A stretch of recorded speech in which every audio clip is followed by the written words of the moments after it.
Okay, so I want to welcome everyone to this week's edition of the Northern Nerdcast, where we showcase the geeky and nerdy people, groups, and events that happen in and around the city of Edmonton. The Northern Nerdcast is a proud member of the Alberta Podcast Network, powered by ATV. Please feel free to head on over to albertapodcastnetwork.com for a list of amazing Alberta-made podcasts. We would also like to encourage everyone out there that if you enjoy this episode, to share it with all your friends on social media. This way, we are able to help grow the community here in Edmonton and keep everyone up to date on the latest news and information regarding the geeky and nerdy people, groups, and events that happen in and around the city. Also, if you or someone you know would like to be featured on our show, please feel free to head on over to northernnerdnetwork.com and contact us over there. Now, let's get on with the show. Okay, so I want to welcome everyone back once again to another edition of the Nerdcast. My name is Dan Schessel. And on today's edition of the Nerdcast, we have no Chelsea, but we have the most amazing and most talented teacher that I know, Mr. Scott Hebert. Say hello. Hello. All right, so we are going to be talking a little bit about some gamification and putting that in the classroom a little bit later on in the show. But first off, we like to talk to everyone who comes on our show and find out, really get down to the soul of each person that comes on our show, and by asking them what's on their geek shelf. So, Scott, what do you have on your geek shelf? Well, I kind of got two things. The first one, kind of important to me, is I finished writing my second book a while ago, and I've got PDF versions and stuff of it now. So I'm pretty happy about that. I never thought I'd write one, let alone two. And then actually, I guess I don't have them here, but my geek shelf could have Magic cards. I've had kids for like 5 years. I've used Magic card frames in my game, and I've never played Magic. And I had a new student come to our school this year who was like, "You play Magic?" And I'm like, "No, I just use like the frame and stuff of the card." And he's like, "I'm going to teach you." So 2 weeks ago, he showed me how to play Magic, and it's actually not as crazy intimidating as I thought it was. Now you're into the deep, dark rabbit hole of Magic. Yep. I got an app on my phone and everything. See, that's how it starts. Oh yeah, no, it's fine. It's easy. It's just enough to get you hooked, and then all of a sudden, you're at a convention trying to find a rare card for $50,000. Exactly. All right. Well, that's amazing. So, you've been on the show before. Let's just. I want to just kind of get a little bit more catching up. So how have you been? Like, what's been going on for the last little while? Oh, lots of crazy. Outside of school and stuff. Outside of school. Well, I started speaking a little bit more about this because this continues to kind of catch a bit of fire. Mm-hmm. And kind of cool. I announced a few weeks ago I got my first international talk. I got invited down to Atlanta. I went to a convention to go speak there in the summer, which is really cool. Nice. My wife's almost done her master, so she's going to be a psychologist pretty soon. And we invested in buying a dog that is going to be a therapy dog, little Bernedoodle puppy. Nice. But he's really good at biting and not being a therapy dog. So we're hoping that once the puppy stage kicks out, he'll be good at the cuddly, lovey thing that you need for a therapy dog. Because right now he just barks and bites people. So see what's how that more works loving out. Than a little nip every so often from your... Exactly. It's just trying to give you mouth kisses. That's all. Exactly. But yeah, so that's been taking a lot of our time. We got one of my kids is just finishing up kindergarten, one starting kindergarten next year. Got a lot of what do they say? A lot of, I don't even know what's an old school saying I could use since I do old school stuff like this. A lot of fish in the barrel. No, that's not wrong. That's not right. Anyway. You know what I'm getting at. Well, there's a lot of, I don't like the term balls in the air, but there's a lot of whatever. That's right. Yeah, no, I have my kid. He's my youngest one. He's just coming out of kindergarten now.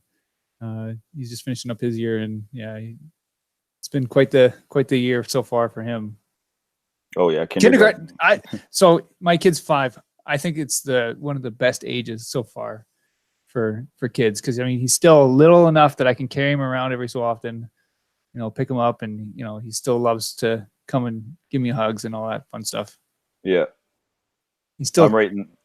Still cuddly enough, right? Yeah. And then I teach the thing where the kids get dropped off by their parents and they just slam the door and run. And the mom's like, bye.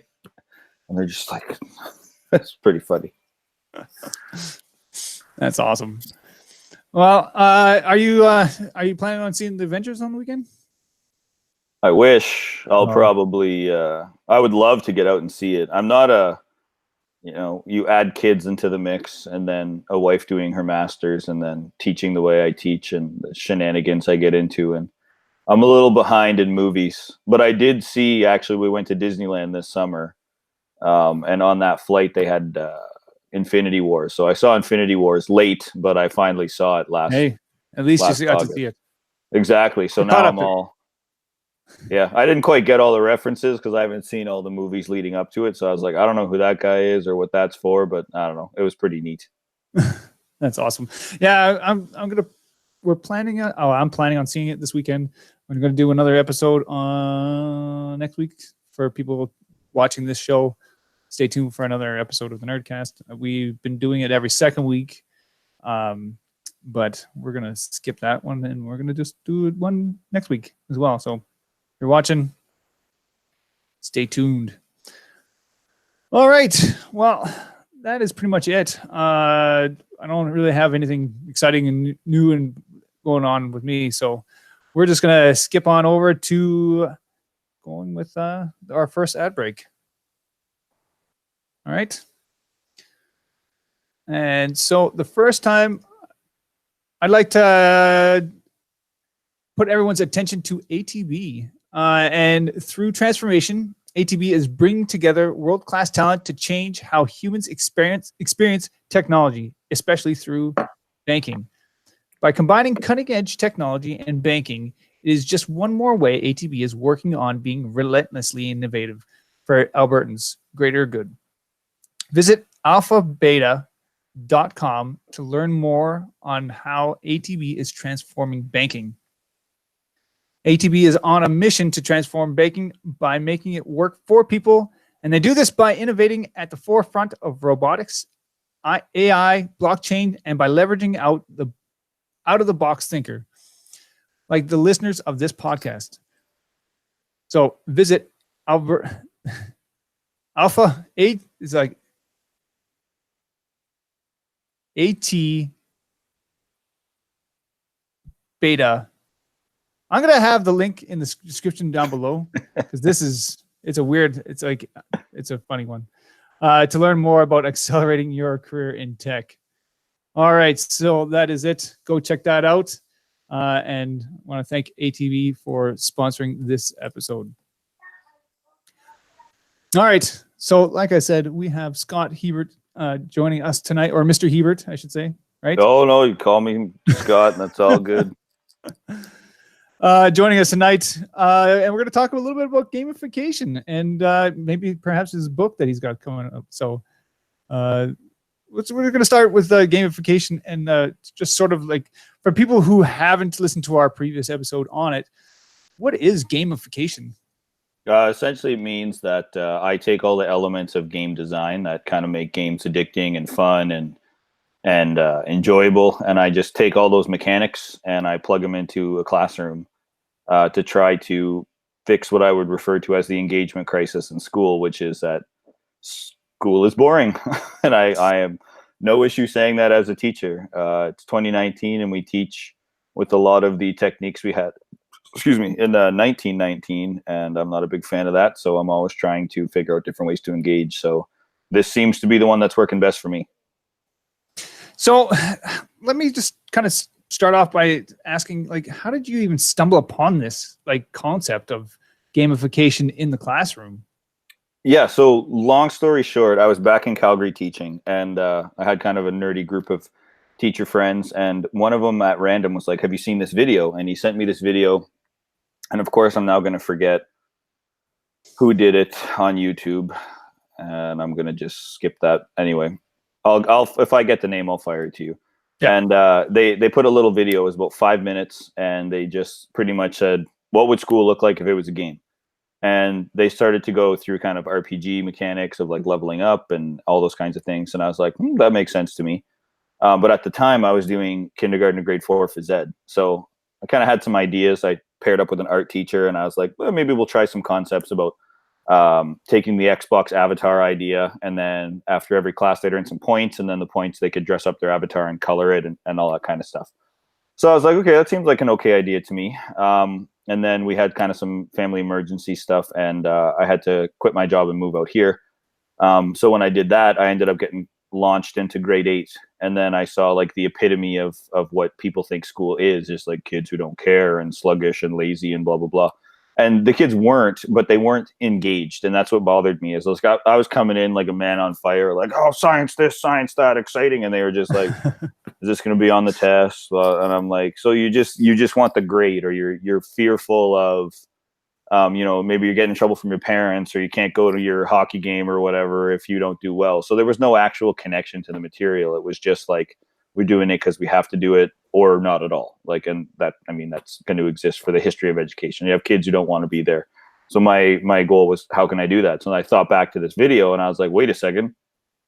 So I actually sat down and I interviewed kids, and this is kind of why I had my TED talk about this, is I literally sat down with kids and I'm like, just tell me why you hate school. Say anything and everything. I don't care. Like, filter off, teacher hat off. Just tell me why school sucks for you.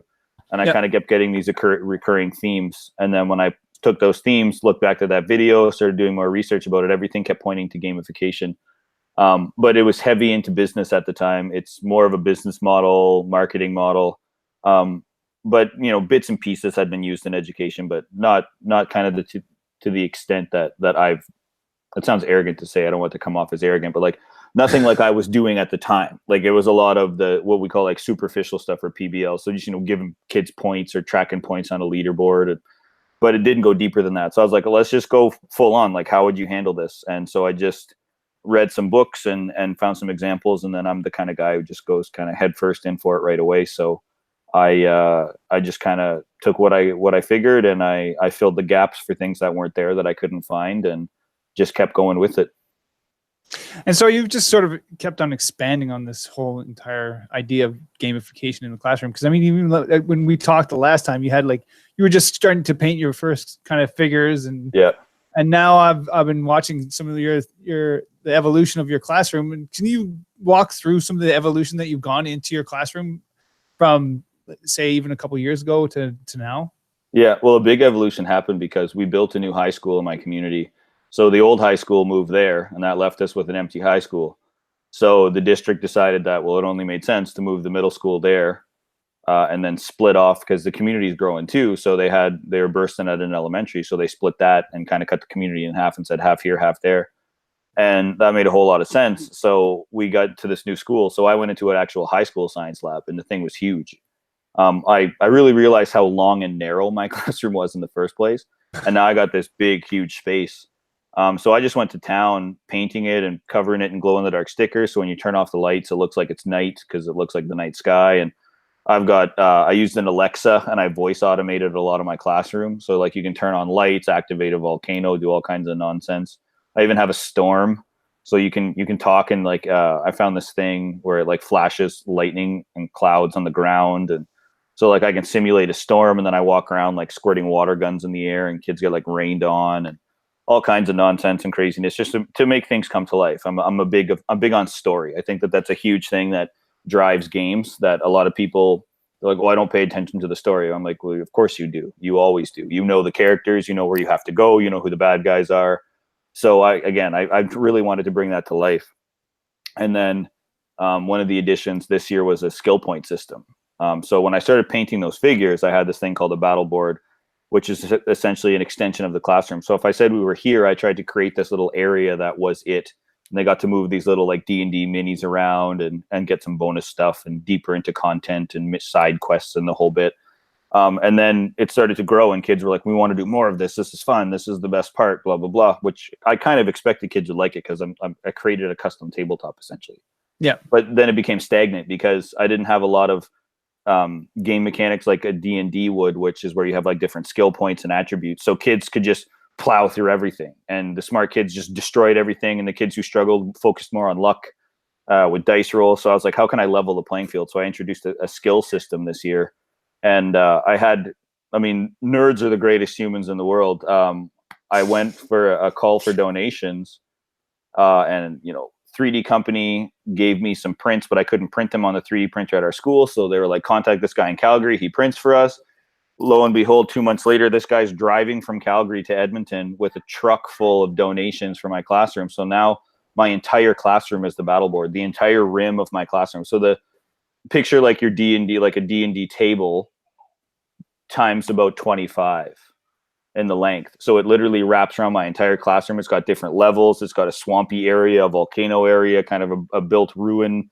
So then I started, motivated by this, I started to learn how to build my own stuff. And I've just been going absolutely nuts with this. It's become an addiction. You said earlier, like the rabbit hole of like magic and that, like it is like people who do this and have kind of like talked to me about it. They're like, I just see gamification everywhere now. Like I go to the store and I'm like, oh, I could buy this and I could modify this. And if I repaint this, and I'm like, you are way down the rabbit hole. Like this, that's kind of what's happened to me. It started off as, can I do this to engage kids? And now it's literally like an obsession. I could use this and I could do this. And like constantly like buying my kids toys they don't want just so I can take the extra pieces that I wanted actually from. So it's become a bit crazy, but I love it. That's awesome. So it just kind of every time you go out, you're just like always the gamification wheels are just kind of spinning all the time. Always. Yeah. It's kind of crazy. That's amazing. So let me just sort of go back a little bit. Has like playing games and all this kind of stuff, has that always been a part of who you are? Or is this sort of something that's kind of just been brought out more because of your teaching and all this? No, I would say like I've always been I was a big sports guy growing up, and like I had 3 younger brothers, so tons of competition with video games and like building competition. Look, who can do the best Lego this, or who can do the highest tower that, right? It was always constant competition and bugging each other and stuff. So that's kind of where a big driver of that came from. And then I got into coaching and I got into teaching, and I'm a phys ed major by degree. So like play and fun is a huge proponent for me. One of my first job when I moved to Calgary was to help breathe a little bit of life into a program where parents weren't taking it exactly too seriously, because it was a school more kids went there more for high-end academics, and they had an amazing teaching staff for academics, but they wanted a bigger push at the elementary level for phys ed. So I've always kind of had that play fun, because I get bored really easily. Like even people who listen to this, I like jump all over in conversation. I probably have some form of ADHD in some way. So I'm just like constantly all over the place. So I needed a way to kind of keep I can do this and I can do this and I can do that. And so games and fun is always a way, because I would take something growing up and adapt it and then turn it into a game and then be a competition and then challenge people. And then, so yeah, I guess I talk a lot. It's deep rooted in me, I guess you could say. That's perfect. We love people who talk a lot on the show. That's the whole point. So let's talk a little bit more about the sort of the engagement that you've been getting from your kids in the class. Like how are you finding the engagement now that this gamification has been in the classroom for a little while, and sort of from the beginning until to now? Like, have you seen an increase in the engagement, or is it kind of everyone's always been excited about your class? No, I see an increase all the time, because I'm starting to get siblings now, right? That were in like grade 3 when their brother or sister was in grade 8, and all of a sudden they're like, I've been waiting years for this. Like my sister or brother, they talked about this. And so this kind of this little lineage thing, which is kind of cool. We've actually had kids come from other schools transfer because they've wanted to try it or they've heard about it, which I think is just really, really neat to see that like it's more people know about it than I could have ever imagined. And in turn, because there's kind of this little expectation of it now, I kind of have little nuggets of ideas and I'm like, oh, I can't release that till next year, because I can't do everything at once. So I've already got ideas about, new activities or new challenges or new things that I can add next year, so that there's some variation and it's not the same thing. But I find the engagement is pretty high. I mean, I'm a pretty passionate, crazy teacher. Like, I'll run around and yell and point at things and dress in costume, and I don't care. I'll do whatever I can to make the kids care about their education. This just gives me an excuse to look less crazy doing it, because it's all part of something. Yeah, just disguise it inside of another box, and then it's part of the whole show. Exactly. That's awesome. So, speaking more academically, like the tests and all this other stuff, do you still do that with your kids? Is that still part of how does that all work? Yeah. So I do these things essentially called boss battles. So one of the things that I still have to do is I have to assess. So the thing that I have to prove is that it's working. So I can do all kinds of like hands-on, build this, save this, help this person, solve this riddle, open this chest using your science skills. What it really boils down to is raw. Like, I'm not a test driven person, but there's a lot of people who are like, I want the raw data that proves that like kids aren't doing good for you, but never retaining anything and like failing their tests. So the original tests I wrote 6 years ago, because the curriculum hasn't changed, I give those same tests, and I can always go back and compare year 1 and year 2 averages before I gamified with the last 4 years that have been gamified. And I found that on average, I get about a 7 to 12% increase from a grade 7 mark to a grade 8 mark. And on average, I'm in about an 8 to, give or take, 10% increase on average for test scores. Again, give or take. So I have extremes that skew it sometimes of, kids who have failed grade 7 and got in the 90s in grade 8 because they just connect with the idea more. It's gaming is a language that kids know. It's a language that they speak. So I find a lot of kids are like, how does my teacher know about this? How does he know this Fortnite dance? How is he getting this game reference that I'm trying to discreetly talk about? And I'm like, I know what that means. And so I really try to use a lot of the mechanics and the engagement factors of things that they're using on their day to day. And then how can I infuse that into my classroom? Like last year we invented Fortnite dodgeball with a class because they just wouldn't shut up about Fortnite, like every teacher ever has to deal with. So I was like, how can I turn this into an actual activity for class? And we invented together kind of a dodgeball. So all of those things collectively, I find increase the retention because it's so different and so unique that they don't forget the lesson, the activity, the material. And in turn, I see kind of test scores or work quality go better. Like when I challenge them, I'm like, the king does not accept this work. I'll literally crumple it up and throw it. Like, try again. Like, this is ridiculous. Like, you did not try. And they will come back with unbelievable improvement in the work because they know that I'm not going to accept garbage. So I can use it from that aura of like being a king and having higher standards. And it's funny, like when you use those different kinds of language and that kind of mechanic, that kids will perceive it better than, well, I'm the teacher and I'm saying that this work is not good and it won't be good for your future employment. And they're like, I don't care about that. And I'm like, well, I'm Master Hebes, the king, and I hate this. And they're like, oh, I'm sorry, king. Okay, I'll do better. And so I don't understand, the logistics of it, the 13-year-old's mind, but it works. So that's so incredible that you for that example. I mean, like just using the king, it's not you who's upset. It's the king that's upset, right? It's the character, right? Yeah. So that is amazing. I love how people are just they're buying into it. Test like on just going back to sort of testing. Do you test on an area? Like, do you test against them as well? What do you mean by that? Like other students from other schools and stuff.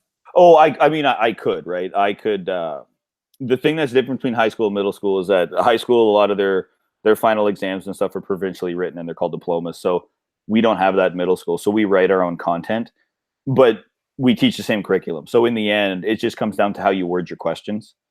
I'm very factual. Like, I'm just like, do you know this? Yes or no? Do you understand this? Yes or no? I'm not going to go for the weird, wormy, crazy, trippy questions. I'm going to do that in class where I can watch them think it out. So, I mean, you could compare it. The thing that I find interesting is that there are way more teachers doing this, whether it's my way or other teachers' ways who have taken gamification in a bunch of different approaches. And I've not heard of one teacher, and I'm talking hundreds, who didn't like it or who claim to not have found results. They say that their classes are more engaged, their classes are working harder, their classes are working better. They accept challenge more. They accept, they do things with more purpose, and those kinds of things. So I've even had teachers say, like, it's reinvigorated me as a teacher, because I got stuck in the 6, 7, 8, 10-year rut of the same curriculum, the same stuff, grinding it out, not knowing how to make it engaging.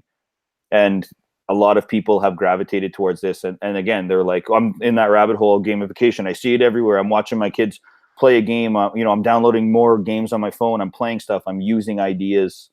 So I think that while I don't have like direct data to say my class is better than XYZ class, I got a lot of anecdotal evidence from teachers who have said my classroom is improved on a number of different facets trying this.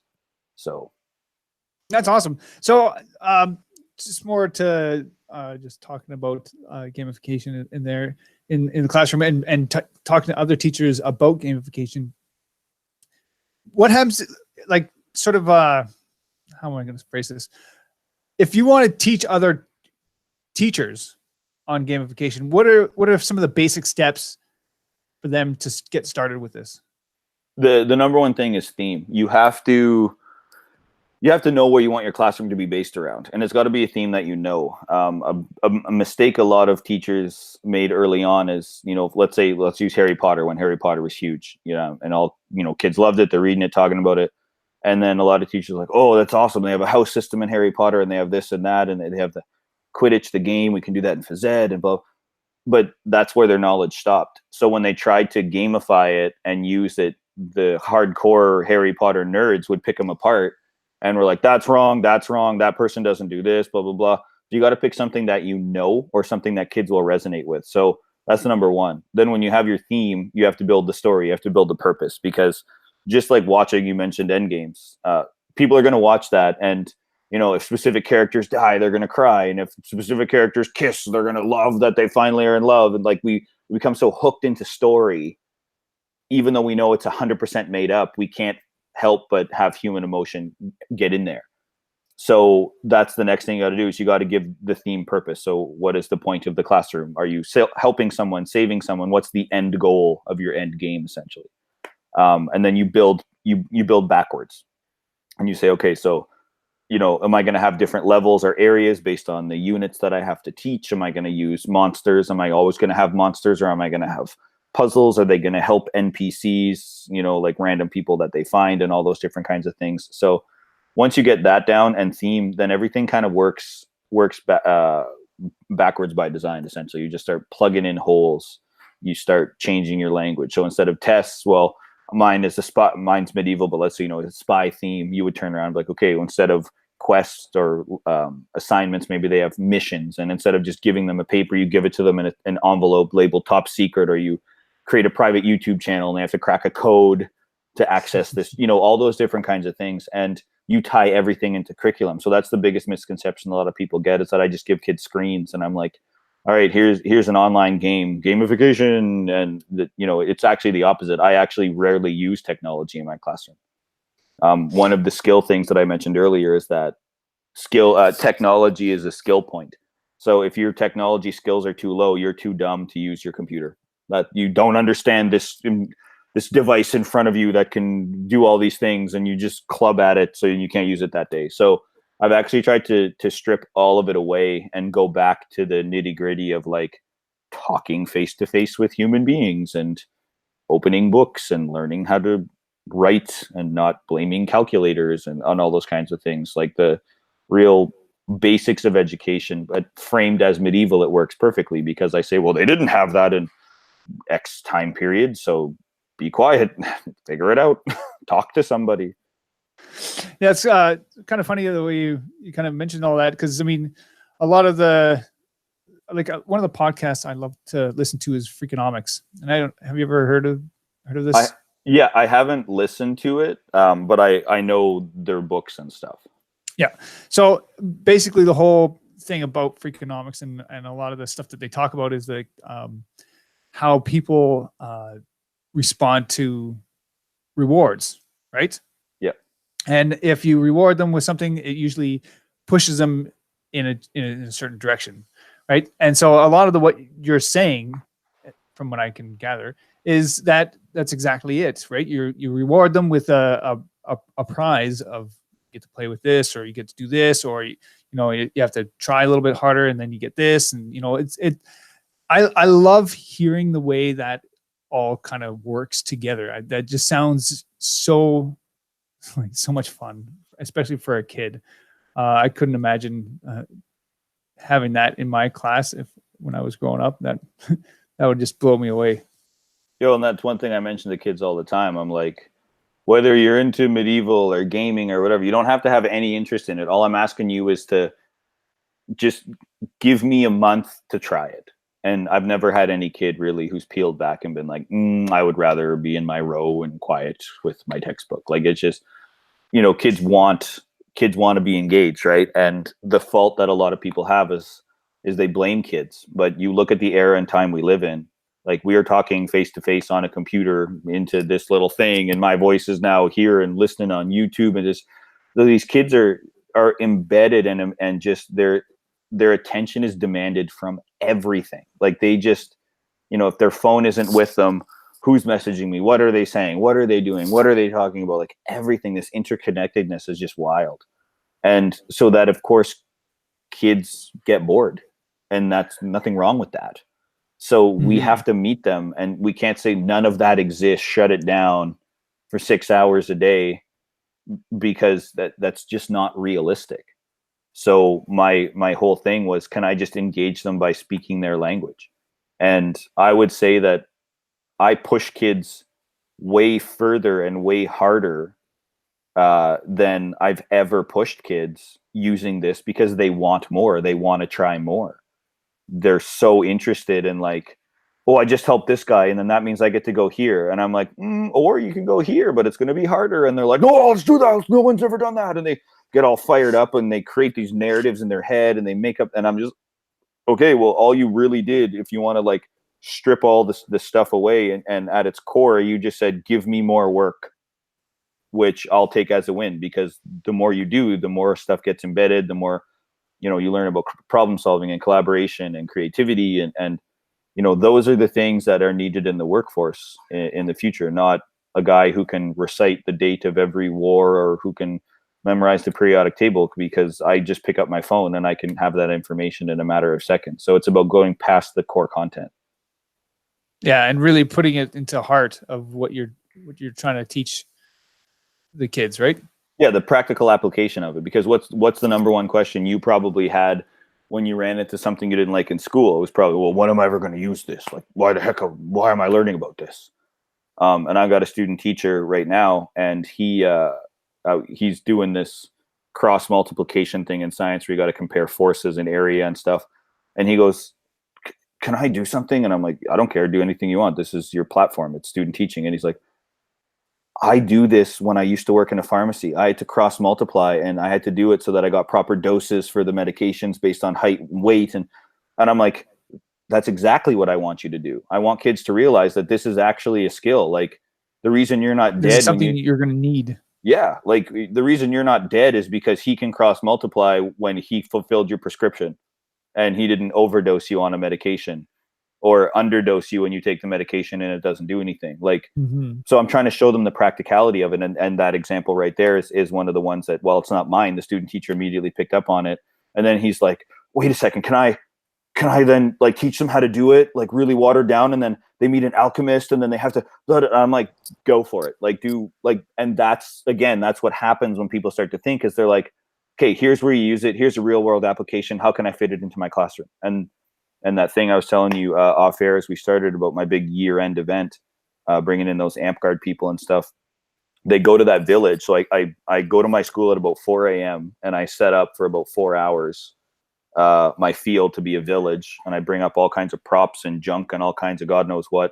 And I bring them to Central Point, and they're all in their teams, all dressed up as their characters, which is awesome. And they just go ripping around the city for 6 hours, talking to people, getting missions, and applying their science knowledge that they've learned throughout the whole year as a prep for their exam. So someone's like, oh my God, this wall fell down. I need you to stand it up, but I got no support. So you got to dig it and hold it in the ground with density. So, what's your base layer and what's your next layer? And that teaches them about construction. It teaches them about how they lay foundations. But it's the exact principle of density we talked about in September. So there's an eyeball dissection. So a guy gets their hand injured and they can't dissect the eyeball, but they have to, in order to advance his research and then earn this unique item, they have to do an eye dissection of a cow eyeball for him and identify them. It's just, so I talk too much. It's all about practical. No, this is great. Because if you want to just really show people how this is working, that's pretty much it, right? Yeah, it's all about, I still teach, I teach a few times a month, which sounds weird to say as a teacher, but I give them the core content, the base knowledge, and then I issue a bunch of different challenges in all kinds of different capacities in order to, basic things like vocabulary, so they understand the fundamental of language, because I've been really realizing that reading and writing is just dropping and dropping and dropping. So it's that fundamental push of getting kids to actually read. So a big push with the D&D mechanics is you have to read and make choices and have conversations and stuff. So I use all of those different kinds of things in which to push kids way past the base. That's awesome. Can you quickly go through, you sort of touched on it a little bit there, but sort of like how a day-to-day gamification class works for you? Yeah, I'll kind of go almost by month. It would be easier. So let's say I start in September. So I introduce the game, they get randomly put in teams and everything's good. And then what I do is I teach for 3 straight days. And I go through some slides, or I use a software called Pear Deck, which is, if anyone's listening here that is a teacher or in business, Pear Deck is the coolest thing in the world. It broadcasts your screen onto their devices and they can interact with it in real time. And then you can see anonymously what they're doing. So it's amazing. That's awesome. Yeah, it's so cool. I always call it PowerPoint on steroids. So they're doing that, and I'm watching their learning in real time. And then I take that base knowledge, and then I'm like, oh, you have to do this. This person needs your help. How do you solve it with what you just learned? So then they have to apply that. And then I give them another one, or I give them an array of them, and they have to choose. And then after that, I teach the remaining part of the content. Then they do more work. And then I do what I call a guild battle, which is a review challenge activity. So just kind of repurposing games like Jenga or Hungry Hippos or something. And I repurpose it to give it a theme that fits into our game with different game mechanics like chance or curiosity or unpredictability. And then it leads into a boss battle where instead of getting points on your test, let's say, a test, let's say it's out of 25, I'm not good at math. I'll say 50 because this is easier for me. I'll say it's out of 50. Instead of 50 points, I say it's out of 50 damage. So every time you get a question right, there's a monster on the front of the sheet with a health meter at the bottom. And every time you get one right, you cross off a heart on the monster. And the goal is to kill the monster as fast as you can. The hidden teaching mechanic is in that I can set the percentage goal that they need to defeat the monster. So if it's, if I want them to only have 50% to defeat the monster, I'll only give it 25 hearts. But if I want to up it throughout the year as I push them, 55, 60, 75, 80. So essentially what I'm saying is you need 80% to pass this test.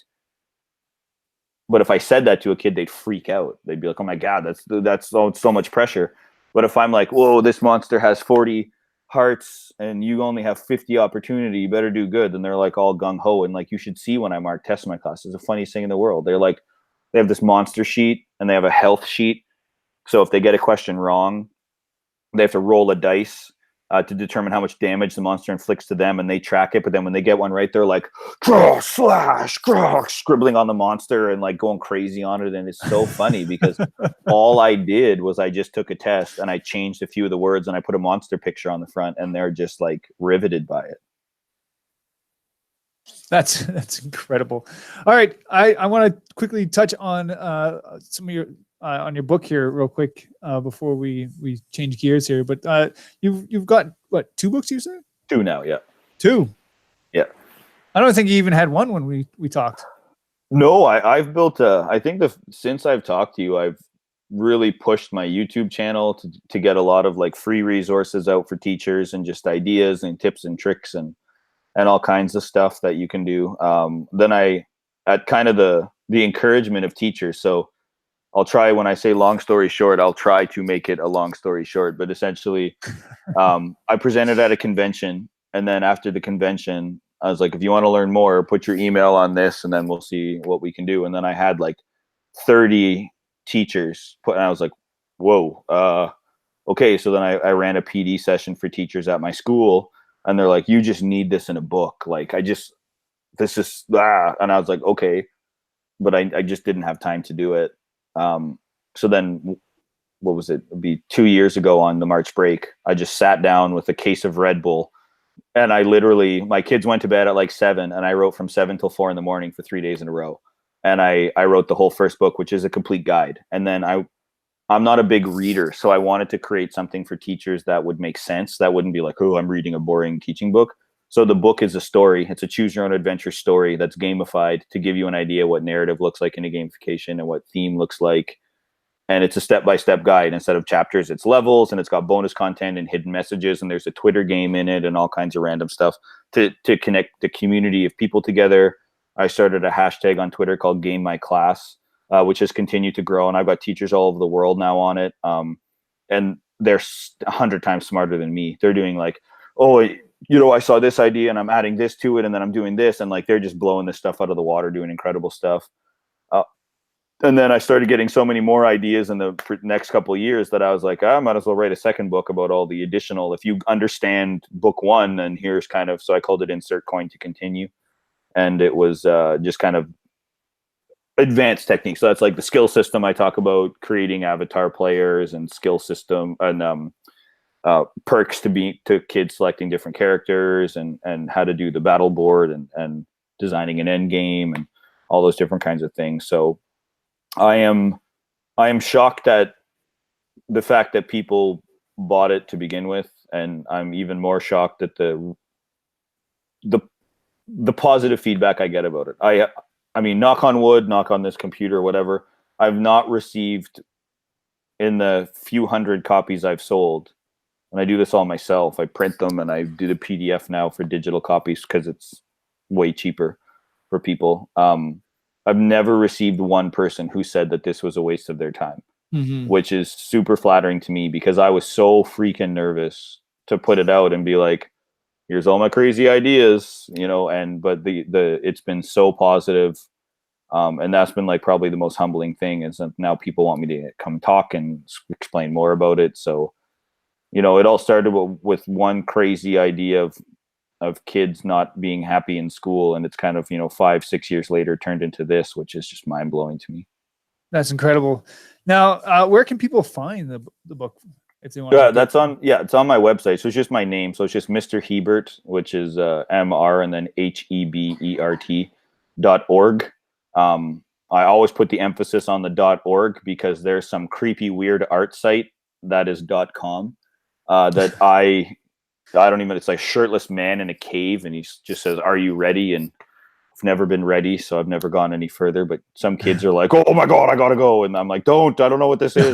Don't. Yeah, you're not ready. You're only 13. But they've said that it's just some deviant art web page, something or other link. Anyway, so I am .org. I am not the shirtless caveman. I am just the .org guy. And it's all there. I have a tab called Gamfication and a blog, and everything's kind of there, like links to the couple TED Talks I've done about it, links to the books, links to the YouTube channel. If people want, I just passed 1,000 subscribers, which is like, again, super cool to me, because running teaching channels, if it's not teaching kids how to do math, they're not very popular. So it's not just some teacher on a whiteboard answering questions. There's not a lot of things that go with it. So it was pretty neat to see that it kind of, for me, caught fire. I mean, 1,000 is 999 more than I ever thought I'd have. So, that was pretty cool. And that's just found under Master Hebes, which is a complete props to kids. They named me that 4 years ago. They're like, if we have game names, you're Master Hebes. And I was like, all right. And that's just kind of stuck. That's just the way I even used it in my book. Like, actually, my covers of my books are both designed by former students. So like Nice. I tried to really put emphasis on the kids. Like they help design so many elements of this by saying, don't you ever do this, or if you're going to do this, then you change that and you do this and all that kind of stuff. So I wanted to really honor them. So That's incredible. Now, you like obviously you're getting a lot of attention from your class mates and some of the teachers that are into this sort of thing for their class. What about other teachers, like any like academic teachers that have always been, this is the way we got to do things? Have you got any pushback from any of them, or has it just been, yeah, this has just been great all around? when it originally started, I have kept tweets, which is so nerdy to say, but I guess this is the perfect place to do it. But I kept them as motivation, like without cursing. Like I have been called everything you could ever possibly imagine on the internet. When I first started presenting my ideas, through Reddit or, little education Facebook groups or pages found out about what I did. And they're like, oh, let's do a little piece about this. And I'm like, oh, I wonder what people think. And it was just like, F this, you're a blah, blah, blah. And I'm like, whoa, like what is all the, and it was for people who were really fearful of change in education. We're like, look at the world we built with the education system we have now. Why would you change it? And I'm like, because a lot of the people who are credited like with making these huge discoveries or advancements in technology actually have openly destroyed school and been like, I hated school and I did everything in spite of school. And they kept trying to put me in this little box. And I was like, I want to get out of here. And I have these ideas. And they're like, well, it doesn't fit our rubric. So sit down and be quiet. And so I always like, that's my notion. So people see it and they're like, this is all fun and games. And we need a harder working generation. And I'm like, well, if you actually contacted me or took time to read into it or watch videos that I've made or whatever, you'll see that that's also my goal. My goal is to push and motivate kids as hard as I possibly can, but it doesn't have to be in a rigorous scream, punching the desk, read 1,000 textbooks kind of way. Like you can entrench information in a bunch of different ways. The more that people have learned about it and taken the time, it's been, like I said, it's been overwhelmingly positive now, which is really cool. Like World Teachers Day is at the end of October, I think, or beginning of November. I don't know. I should probably know this as a teacher, but it's in that time frame. And so I guess something happened in Australia about me that I had no idea about. And then around January, February, I got tagged in a Facebook post. And there was a video with over 100,000 views that someone from an Australian news outlet found out what I do and then made a news piece for their online social media about me fusing together all my video clips. And I'm like, why does Australia know about this? How did they even figure this out? Right.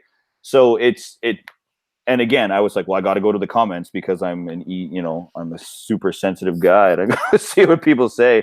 How judged am I getting? And again, it's been continually positive. Like, I got to try this. I got to do this. This is crazy. So it's gone from negative and like worrisome to much more like consistently positive. Yeah. I mean, I'm super into this. I think this whole idea has been just absolutely incredible. I think that the way that just being able to teach in that sort of way is completely innovative and it really, to me, like it just seems like some really good way to engage, like you were looking for in your students, to really engage them in their day-to-day classroom. And I think that's awesome, and I'm excited to see what you're doing in the future, and what you're doing now is pretty awesome. Yeah, I'm pretty fired up for June 10th. That's my big end game where they use all their gold and all their items and they have all that. And like I was mentioning off air, I got this. I had a friend out here that I didn't know was out here. He way from Ontario. We ended up being in Edmonton together, just outside Edmonton. And he used to do that amp guard medieval fighting way back in Ontario. And yeah, I was going to ask you just before we end here. Let's talk a little bit more about that whole end game thing for your class. Yeah, so essentially, in gamification, you have to have an end of it. Like you can't just be collecting all this money or some sort of game currency or item cards or whatever, and then be like, all right, guys, it's gone. Have a good summer. Like, you have to have a place where they can kind of culminate everything and really bring everything you've been talking about to life. So they show up in costume, dressed in character. Like they will cosplay it, they'll LARP it. It's ridiculous. Like certain kids will do incredible amounts of work, like sewing their own things. And I had one kid last year who walked, what did he say? It was about, and I believe him because I know where he came from, about 35 minutes to school, all down a 4-lane highway, carrying a flag over his head with his group name and symbol on it, dressed like a warrior and just carefree. Just here I am going, and people are just, these like, people were looking at me weird, but I didn't care because I know what I'm doing. And I was like, that's so awesome. And then I created that village, like I said, where you got to do all these different things. So to up it this year, I had parents last year, and they did the best that they could. And then I again talked to this friend of mine named Paul, and he's part of this Amp Guard society here, and he's like pretty high up in it. And I was like, dude, you gotta come and teach the kids how to fight. Like, I'm so tired of fighting with cards. Like, let them just beat each other with these weapons because they're safe. They're designed to be struck, so it's not dangerous. And you can't hit in the head anyway. It's not allowed. So I'm like, I'm all for this.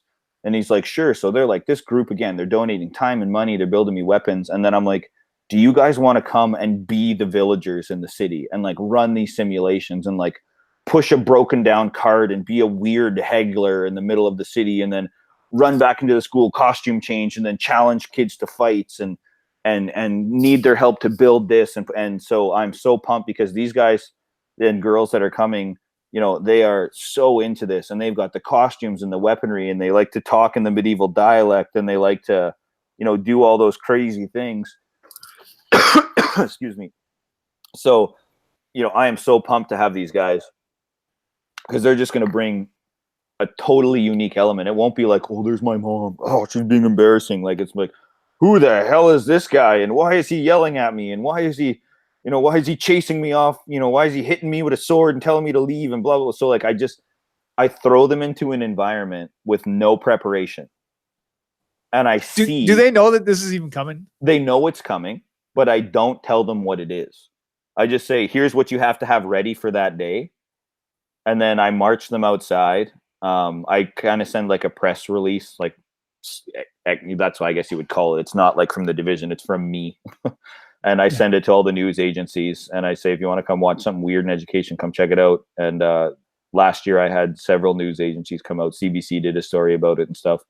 But it is so surreal to watch the kids get captivated, and they're running around and they're helping people and they're collecting experience points and finding this and opening this and going here, and it's all purposeful, right? It's fun. And that's where my whole background, to kind of like wrap this up so it makes sense as a phys ed teacher, is when I was originally hired, there was a belief with certain parents in this community in the phys ed program for K-4, which was play is the antithesis of learning. So if you are playing, how the heck are you learning?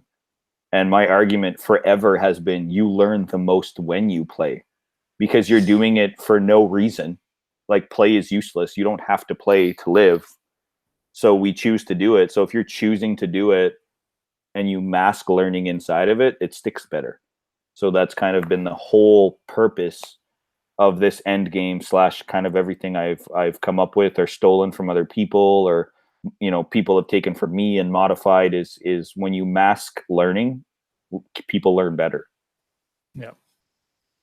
Awesome. So where can people find more information on gamification? Where can they find all that stuff? I know you already mentioned the website, but let's do that all again. Yeah. So again, my website's got a lot of good links, places to go. So that is mrhebert.org. And again, it's HEBERT.org. I am not the .com. I'll reiterate that. On Twitter, I'm at Mr. Hebert PE, because my Twitter was really created when I was a phys ed teacher. So again, HEBERT, and then just the letter PE at the end. If you're a hashtagger on Twitter, the hashtag of Game My Class is wicked. There's so many cool people. There's a guy named Jason Ashmore who is incredible to follow. Jordan Laughlin. I always say his name wrong. Rami Malheem. There's tons of people. Just go there. You'll kind of see the usual suspects come up.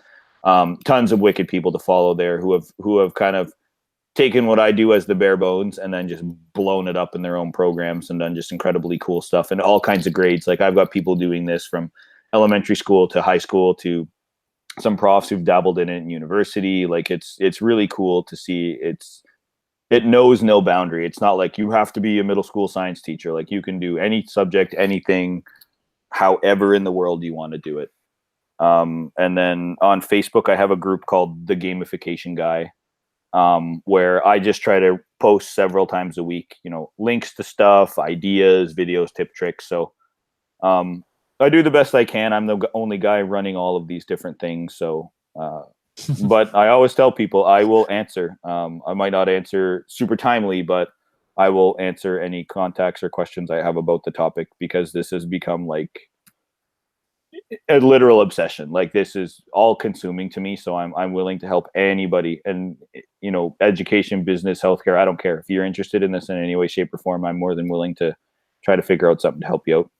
That's awesome. And you said a YouTube channel as well? Yeah, I just found under Master Hebes, and Hebes is Heebs. Awesome. All right, we're going to take a quick little break here, and we will get back. We'll talk a little bit about the events that are happening around the city, and we'll be right back. Sounds good. All right, so this edition of the Nerdcast is brought to you by the Alberta Podcast Network. That's powered by ATB, and it's really happy to be partnering with Northwest Fest, Edmonton's international documentary festival. Northwest Fest runs from May 2nd to 12th at the Metro Cinema, and it features dozens of short and feature-length nonfiction films. One of the films that's showing is The Trouble with Wolves, and that's on May 4th. And if you go, you'll also have the chance to meet Chris Chang Yan Phillips of Let's Find Out. And he's one of the fellow member of our podcast network. And the current season of Let's Find Out focuses on how nature and humans shape each other. So this show is a great fit for that film. Tickets and passes are available at northwestfest.ca, and use the discount code APN 2019 to get a 10% off general admission tickets, except for opening night. Choose the show that you want to see at northwestfest.ca, and then apply the discount code APN 2019 at checkout. And I also want to just point everyone's attention real quick to the Alberta Podcast Network.com, and that you can find so many awesome podcasts there as well. Make sure you check that out. That's the Alberta Podcast Network, powered by ATV. All right, back now, and we got a bunch of events happening in the next little while. One of the biggest ones that is coming up, and it's coming up quick here, and that's this week, is the Calgary Expo. I know that's a little bit south of us, but I mean, it's such a big show. We gotta make mention of this place, make mention of it. So anyone who's going to that is gonna be a good time down there. Moving along, we have DPX Spring 2019. This is happening on May 3rd at the old Strathcona Performing Arts Center, and get ready for the biggest direct play yet. It's 3 days of gaming, panels, and tournaments. All information can be found in the link I have down in the description below. Moving along, we have Free Comic Book Day, which is happening on May 4th. It was on May 4th a couple of years ago as well. But yeah, you can find Free Comic Book Day all over the city, and all of the local comic book shops are going to have some sort of Free Comic Book Day festivities. So I don't want to really mention a whole lot of them. I do want to point everyone's direction to the library as well. They also have like a Free Comic Book Day thing going on as well. So make sure you go check that out. I have a bunch of links in the description down below, or if you're listening to this podcast, you can check it out in the show notes as well. I'll have them in there as well. Moving along, we have May 16th. We have Dark Matters Game On, and this is happening at the TELUS World of Science. And this is that after hours show. And this is happening at May 16th at 6:30 till 10. So if you like gaming, I mean, we're talking about with a gamification teacher right now. So if you like gaming, this is definitely it. This is, you know, they're going to be exploring math, technology, and physics behind everyone's favorite games. So make sure you go and check that out at the TELUS World of Science. And I think BioWare is going to be there as well. So if you want to go check that out. June 1st, we have Edmonton Cat Fest, International Cat Festival. And, you know, this is going to be happening at the McEwen's Robbins Health and Learning Center. Tickets are on Eventbrite. I also have all the links in the description and the show notes as well. And last, we got June 9th. We have June 2019 CollectorCon. And this is happening at the Italian Cultural Center. And tickets are $5 and kids are free. Kids under 12 are free. So make sure you go and check that out. All right, that is it. That is all that we have. I want to thank Scott so much. Thank you for joining us. This has been fantastic. I love talking to you. I love talking about gamification. This is just an exciting theme for me, and I think a lot of people out there are, just this information, just being able to get out is just a fantastic thing as well. Yeah, no, thanks for having me. So one more quick run through. Where can people find you? All that fun stuff. So website is mrhebert.org. Got links to everything that I do there under the gamification tab. Twitter, it's at Mr. Hebert PE. Facebook, it is it's not at on Facebook. It is just the gamification guy. And I have my social media hashtag pretty much like 99% on Twitter, but also found under hashtag GameMyClass, GAMEMYCLASS. Awesome. All right. I want to thank everyone out there for watching and or listening to this edition of the Nerdcast. And I want to ask everyone if that you can to share it with your friends on social media. The Northern Nerdcast is a proud member of the Alberta Podcast Network, powered by ATB, and is produced by myself along with Chelsea Thompson and Trina Schessel. You can also find more information about the Northern Nerd Network by checking us out on our Twitter at Northern_Nerd, on Facebook.com/Northern Nerd, on our YouTube channel, YouTube.com/Northern Nerd Network, or on our very own website, NorthernNerdNetwork.com.